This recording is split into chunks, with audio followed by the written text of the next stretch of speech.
Os caras, tão mesmo? Aí ele fazia assim com a mão, os caras pulavam de cabeça de cima do muro do palácio, morria.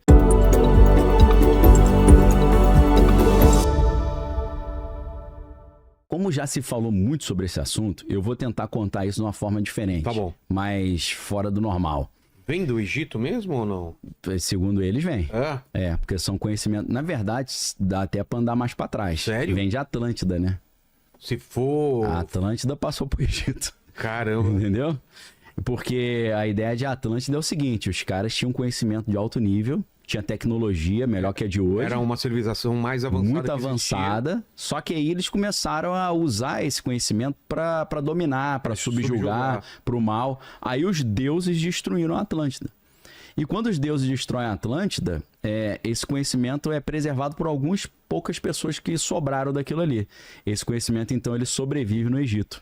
Então o Egito vai tentar cultivar esse resto desse conhecimento. É claro que quando a gente fala de Atlântida, a gente está falando de uma coisa que, adaptando para a Bíblia, é o dilúvio, né? Ah, é? É, o equivalente ao dilúvio. O dilúvio que veio para destruir a Atlântida também. Que veio para destruir aquela civilização pré-diluviana que era... A Bíblia diz que naquela época o coração do homem era continuamente mau, né? Entendi. A Bíblia fala em Gênesis 6, meu espírito não vai mais contender com o homem, porque ele é carne, e os seus dias são 120 anos. Então depois de 120 anos veio o dilúvio. Só que o dilúvio não exterminou todo mundo, sobraram algumas pessoas, né? Segundo a Bíblia, tinha 8 pessoas na arca, né? 4 homens e 4 mulheres, né? Noé, Sem, Cã e Jafé e as esposas deles, né? E de Cã saiu os cananeus e saíram também os egípcios, né? Porque um descendente de Cã chama Misraim. Misraim é o nome hebraico para o Egito. Inclusive é um nome no plural porque tinha o Reino do Norte e o Reino do Sul, por isso que é... Provavelmente teria algum conhecimento. Então, parece que esse conhecimento, o Cã e o Canaã, eles continuaram esse conhecimento. E aí o Egito foi fundado em cima desse resquício desse conhecimento, né? Talvez essa arca também não seria só de material genético, mas também de conhecimento técnico. Também, com certeza. A própria estrutura arquitetônica da arca é incrível. É um negócio que é impressionante. São medidas que você usa hoje para construir um navio. Você vê que é um navio que é... perfeito para suportar um cataclisma daquele, né? Porque ele praticamente tem um centro de gravidade que ele não tomba. Então, isso o maçom, ele gosta muito disso, né?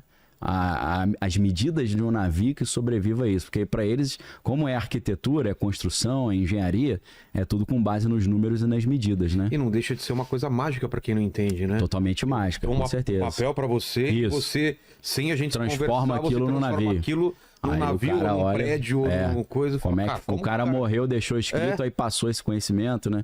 Pro analfabeto daquela época era uma coisa totalmente fora do comum. Imagino que para eles viam essas pessoas até como com dons sobrenaturais. Sim. Então, né, geralmente que os maçons vão falar, né? Que a maçonaria surge nessa época quando os pedentros, para não dar vantagem pro inimigo, né? O pessoal do exército escondia o conhecimento de como fazer armas, catapultas, para não dar vantagem pro inimigo. Até porque você imagina, né? Hoje a bomba atômica. Bomba atômica é um conhecimento secreto também, oculto. Dizem até que a bomba atômica não existe, alguns, né? Que é outra coisa. Como assim? Que não é uma bomba exatamente, é um outro tipo de tecnologia, porque alguns acham que pela física é impossível você criar uma bomba atômica. Eu acho ignorância isso. Tá. Né? Mas imagina se todos os países do mundo tivessem bomba atômica. Ia ser um negócio complicado, né? O cara acordou chateado com a mulher e joga a bomba atômica no vizinho. Então, tem um lado bom de certos poderes, é bom não estar na mão dos malucos, né? Mas eles vão dizer isso, que esse conhecimento foi passando, aí de Atlântida passou para o Egito, do Egito passou para os gregos, né? Principalmente o Pitágoras, que foi para o Egito estudar, né? Aprendeu a matemática lá. O Tales de Mileto, primeiro filósofo, aprendeu matemática e filosofia no Egito. Foi assim que ele conseguiu ser o primeiro grego que previu um eclipse. Ele chegou pros caras e falou, ano que vem, data tal, vai ter um eclipse. Os caras, vai nada. Aí teve, esse cara é um deus. Ele falou, não, fiz umas contas que eu aprendi no Egito lá, pô. Nossa. Entendeu? Então, esse conhecimento vai passando nos grandes impérios, né? Egito ali, Grécia, Babilônia, Império Medo-Persa. Aí depois para os romanos, dos romanos esse conhecimento se mistura um pouco ali com os árabes vão guardando alguns desses conhecimentos, conhecimentos não só de engenharia e de guerra, mas conhecimentos esotéricos também, né? Conhecimentos espirituais. Porque, segundo um maçom italiano chamado Leo Zagami, ele diz que a magia foi a primeira arma de guerra. Né? Porque o primeiro jeito de você destruir o cara pra ele era você fez um feitiço pra destruir o cara. Não era. Não, segundo ele né? Tá. A magia é a primeira arma de guerra que já existiu. Você descobriu um jeito de fazer um feitiço pra destruir seu inimigo, né? E ele acredita nisso, né? Então, não é por outro motivo que existe também um vínculo entre as sociedades de espionagem e o ocultismo também. Porque existe todo um... Isso é um universo... A gente pode depois separar um dia para falar só sobre isso. Ou se quiser dar uma palhinha hoje. Na Alemanha nazista, o que os caras fizeram com experiências com... com essa parte sobre paranormal, percepção extrasensorial, né? Total. E na Rússia também, né? Os russos desenvolveram muito isso. Os alemães... Né, eles tinham as sociedades deles lá, Thule, né, tinha o princípio do Vril. No caso dos alemães, eu já indiquei esse livro aqui, vou indicar de novo, que é As Relíquias Sagradas de Hitler, que é do Sean Kirkpatrick. Esse livro aí é sensacional, porque vai mostrar o quanto de ocultismo e de sobrenatural motivava aquele maluco a fazer aquilo que ele fazia. Tem até uma questão louca de Atlântida também envolvida. O quê? E sem esse conhecimento é difícil você entender o que esses caras estavam querendo na Alemanha. Porque eles tinham um entendimento que para o mundo evoluir espiritualmente, a humanidade precisava abandonar as civilizações pré-diluvianas. Aquela ideia que a Atlântida fez besteira, tinha que eliminar os caras. Sim. Dentro de algumas linhas esotéricas, os deuses não conseguiram eliminar todo mundo do mundo de Atlântida, porque sobraram o Noé e os filhos, pô. Então, qual que era um dos entendimentos do esoterismo que Mas talvez tenham sobrevivido mais também. Mas ali tem um detalhe, por quê? Dos 3 filhos de Noé, Sem, Cã e Jafé, de Sem, você sai os semitas. Tá. E aí de Sem, ele tem um descendente chamado Éber, que aí vem os hebreus. Pô, vem tudo de lá, então. Aí qual é essa interpretação esotérica? Esses caras são pré-diluvianos. Estão no mundo ainda. Eles tinham que ter sido destruídos na Atlântida, pô. Então eles estão atrapalhando o mundo de evoluir, pô. Entendi. Aí o Hitler, naquela loucura dele, ele fala, temos que eliminar as civilizações pré-diluvianas que sobraram. Quem que era? Era o povo lá. Ele fez todo esse caminho. Tinha esse cálculo, Nossa, e que ele acreditava, se ele exterminasse esse povo e tivesse acesso a umas relíquias sagradas como a Arca da Aliança, a lança de Longino que perfurou Jesus, e ele realmente estava procurando isso tudo, isso é fato, não é só filme do Indiana Jones, não. Aquilo é real. O cálice. Tem um cara, um alemão, que era o Indiana Jones real, né? Que é o Walter Horn, o nome dele. E ele era obcecado com o Santo Grau. Ele tava essa lança e a Arca da Aliança. Essa história é claro que não é idêntico ao filme, mas tem base na realidade. Eu fiquei meio em choque, assim, porque eu assisto Indiana Jones desde criança, né? Eu falei, caraca, tem base na história, isso? Cara, pegaram uma Faz sentido? Caraca, fiquei assim, não acredito, né? Até que eu achei esse livro do Sean Kirkpatrick, As Relíquias Sagradas de Hitler. Falei, caraca, tem documento histórico, comprova isso. Então ele achava que se ele conseguisse eliminar esse povo pré-diluviano, ele ia conseguir instaurar o terceiro Reich dele. Aquele reino milenar de 1000 anos. Então, para ele era uma necessidade. Aquela maldade que ele fez com o povo lá de Israel foi motivado por essa interpretação degenerada, esotérica, maluca dele, entendeu? Entendi. Isso ajuda a entender um pouco a maluquice dele. Claro que ele queria expropriar também os patrimônios dessa galera, tudo, né? Que eles tinham muito dinheiro. Mas o componente esotérico é muito forte. Ele tinha essa ideia de que existia uma energia chamada Vril, e se ele tivesse a posse dessa energia, ele seria invencível. Ele realmente acreditava nisso. Você tinha falado sobre magia, né? Sim, a primeira arma de guerra. Ele tinha esse pensamento. Mas tem as leis de Clarke que eu estava procurando aqui, porque eu já tinha ouvido falar nisso, né? Que o Clarke tem 3 leis e a terceira é qualquer tecnologia suficientemente avançada é indistinguível da magia. Do Arthur C. Clarke, né? Exato, porque se você tem uma tecnologia tão avançada, por exemplo, uma nave espacial, uma coisa... Sim. Para um povo antigo ou pra gente, pode parecer magia. Com certeza. Aparecer aqui, desaparecer aqui. Exato. A gente só não entende como aquilo aconteceu, mas não é magia. Sim. É uma tecnologia avançada, né? Não, então, isso aí que você falou, sumir aqui, aparecer ali, tem um gêniozinho lá, que eu esqueci o nome dele, lá do Vale do Silício, que ele criou uma startup que a proposta dele é a seguinte. O objetivo dele é provar que se os OVNIs existem, e eles conseguem sumir aqui e aparecer ali, ele tem uma proposta de uma explicação da física para isso. E a proposta é muito ousada, porque ele teria que fazer uma física da teoria de tudo. A unificação da física das coisas grandes, que é a teoria da relatividade do Einstein, da física com as coisas pequenas lá do Planck, da teoria dos quanta lá, que é a física quântica. Até hoje não conseguiram fazer essa conexão da física que rege as coisas muito grandes, as galáxias, os planetas, com a física que rege o mundo subatômico, né? A teoria das cordas era uma tentativa de fazer isso, mas parece que não deu certo, né? Hoje em dia eles meio que descartaram já. Teoria M, teoria das Exatamente, cordas. Isso aí. Você colocar mais dimensões para funcionar os cálculos. Exato. E uma das explicações que eu já ouvi também, os objetos que somem daqui separados ali, simplesmente porque elas estão atuando em outras dimensões. Sim, então, exatamente. Os nossos sentidos não conseguem perceber essa mudança. Que está operando numa dimensão... Eles usam o exemplo se você vivesse num mundo bidimensional e encontrasse um objeto tridimensional, você não veria ele como objeto tridimensional. Não consegue ver. Você veria fatias dele. Porque a gente tá preso numa folha de papel. Isso. Aí uma esfera atravessa essa folha de papel, você não vê uma esfera. Exato. Você vê não tem nada. De repente, um círculo pequeno, vai aumentando o círculo, depois diminui e depois some. É por isso que a geometria desempenha um papel fundamental nisso aí. Porque para você entender as outras dimensões, você tem que entender muito geometria. Aí entra a teoria da supersimetria, entra uma geometria de altíssimo nível que você tem que pensar um objeto que está em 7 dimensões ao mesmo tempo. Mas você estava falando desse cara do Vale do Silício, esse cara está querendo dizer o seguinte, a teoria dele é interessantíssima, ele já conseguiu mais de 20 milhões de dólares para esse projeto. Para pesquisa? Para pesquisa dele, lá no Vale do Silício.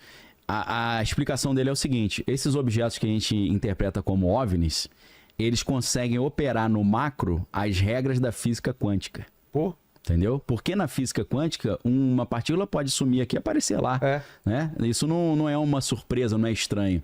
O estranho é um objeto físico do tamanho de um carro sumir e aparecer lá. Então ele diz que existe uma física que consegue aplicar as regras do quântico no macro. Cara, quântico é muito louco, né? É muito louco. Duas partículas separadas no espaço transferem essa informação com uma velocidade maior que o da luz. Sim. Então... Não, você vai ver o paradoxo de Thoma lá, explica que quando você tem um elétron potencial, aí o elétron potencial vira um elétron real, ele já ao mesmo tempo cria a antítese dele, o inverso dele. Por isso que o Einstein achava tudo isso meio... ele ficava meio chateado, né? Pois é fantasmagórico essa parada. E é tudo muito aleatório, muito relativo, né? Então é tudo estatístico, né? Ele ficava chateado com a estatística. Cara, a ideia dele A ideia dele é interessantíssima, é genial, né? Se ele conseguir explicar que a física quântica está sendo aplicada a objetos grandes, né? Então ele está tentando fazer essa unificação. Isso é interessante pra caramba, né? Eu estou só complementando, você falou que é aquela do Arthur C. Clarke, né? Que seria indistinguível da magia. Mas é um pouco isso, né, cara? Hoje falando de física, né? Você tem o entrelaçamento quântico, né? Ou a ação fantasmagórica. Uma partícula aqui na Terra está conectada a uma partícula do outro lado do universo, que acontece com essa partícula, acontece com a outra instantaneamente. É muito estranho você imaginar isso, Total, né? Se fosse viajasse... Dizem que o Einstein propõe que nada viaja numa velocidade maior que a da luz. Sim. Demoraria milhares de anos ou milhões de anos para ir até lá e não ia ser... Então, e se você consegue fazer esse entrelaçamento quântico, ou consegue estabilizar isso, você consegue ter um meio de comunicação instantâneo no universo inteiro. Já pensou? Isso você tá ligado, você sabe disso, porque o problema dos 3 corpos é isso. Eles conseguem se comunicar, os alienígenas com a Terra por causa do entrelaçamento quântico. Verdade. E hoje a gente sabe que isso, em tese, é possível. Sófon, sei lá, ele usa o lance do sófon. Sim. Com neutrino também, que é uma partícula mais recente, comparada com o próton e o elétron, o neutrino seria possível fazer isso também. Então, eu acho que daqui a pouco muita coisa que a gente entende hoje como milagre, como mundo espiritual, vai ser explicado se essa solução da física aí aparecer. O quântico pode ajudar. Talvez algumas sociedades secretas já tenham descoberto algumas das soluções, eles estão guardando para eles. A gente ouviu muito falar sobre clonagem, não sei o que, e de repente desapareceu esse assunto. Nada pararam impede de falar, que esses caras não estão fazendo um monte de, com certeza, de teste, de pesquisa, e esse negócio já avançou pra caramba. Sim, com certeza. Eles fazem o diversionismo, que é distrair a atenção. E quando divulga, já é uma coisa absurda. Assim, com certeza. E aí já vulgarizou, tem um monte de clone aí, a gente não sabe, né? É uma opção, né? Mas a gente tá falando da história da maçonaria ainda, né? Vamos voltar pra maçonaria. Então, o que acontece, né? Esse conhecimento de construção, esse conhecimento bélico, esse conhecimento de comunicação, a escrita, ele vai sendo passado, né, de império para império, de geração em geração, até que você chega ali numa época em que muitos árabes conseguiram guardar esse conhecimento, e uma sociedade secreta curiosíssima, interessantíssima, é a Ordem dos Assassinos, que dá origem a Assassin's Creed. E dá origem também àquele Príncipe da Pérsia, né? Também? Tanto o jogo quanto o filme, né? Porque o Príncipe da Pérsia, ele é dos assassinos, ele entra pros assassinos, tem aquele salto da morte, que ele pula da torre, entendeu? Tem tudo a ver com Assassin's Creed, né? Então, esse cara, o nome dele é Hassan ibn Sabah, que era o líder desse grupo.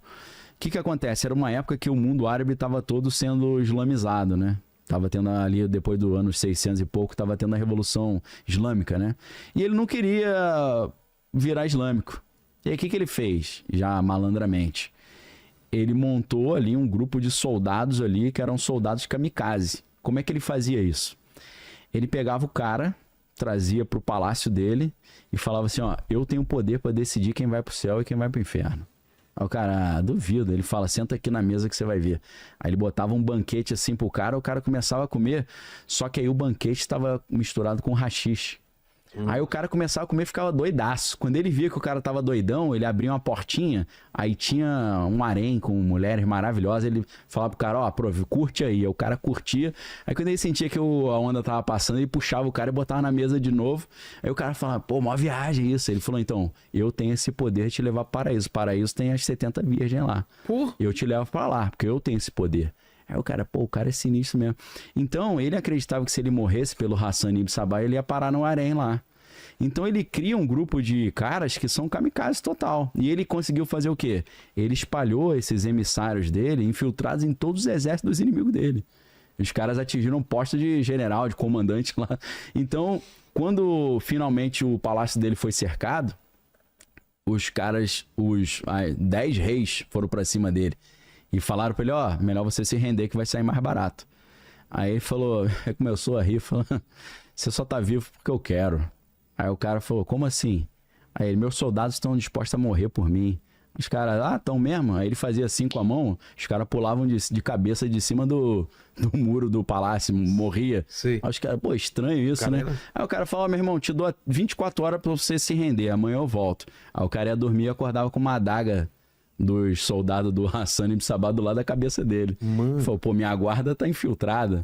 Então ele ganhava, como é que ele ganhou esse poder? Se infiltrando e botando o haxixe para fazer os caras, né, acreditarem nesses poderes espirituais dele. O haxixe dá origem aos hashishim.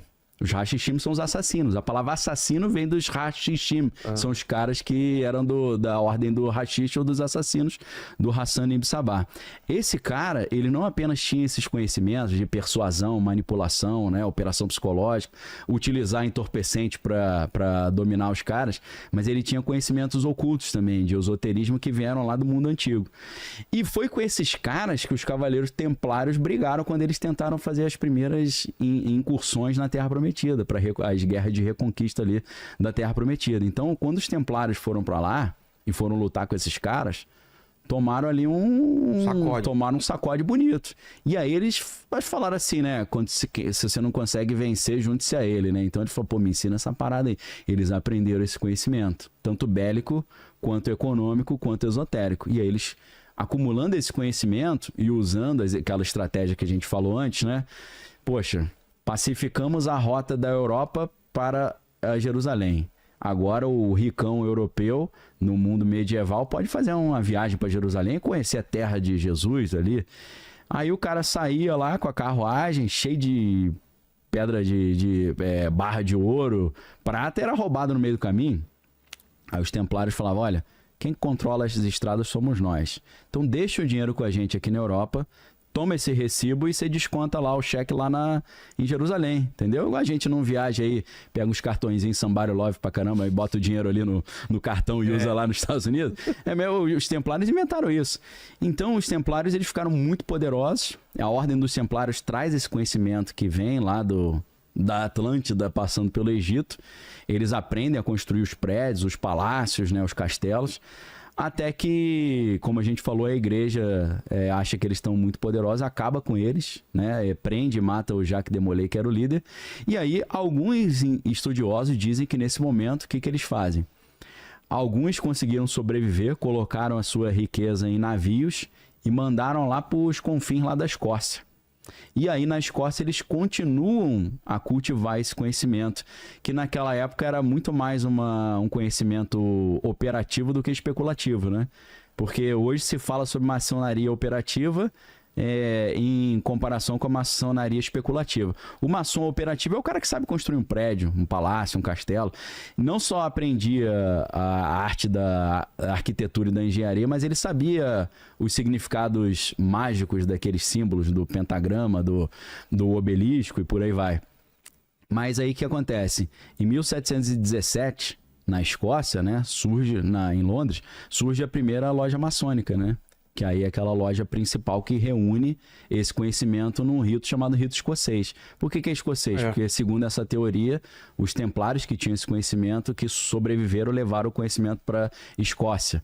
Porque a Inglaterra, o Reino Unido, sendo uma ilha, ele acabou sendo refúgio para muitos grupos ali pagãos que foram perseguidos na época da Inquisição e na época que a igreja estava se tornando hegemônica, né? Você chega lá nos países nórdicos, o cara ele é devoto de Odin, fazia sacrifício humano. Os caras, não pode fazer isso aqui é pecado. Aí o cara se escondia na Inglaterra. Então foi refúgio para muitos grupos minoritários ali, grupos ocultistas.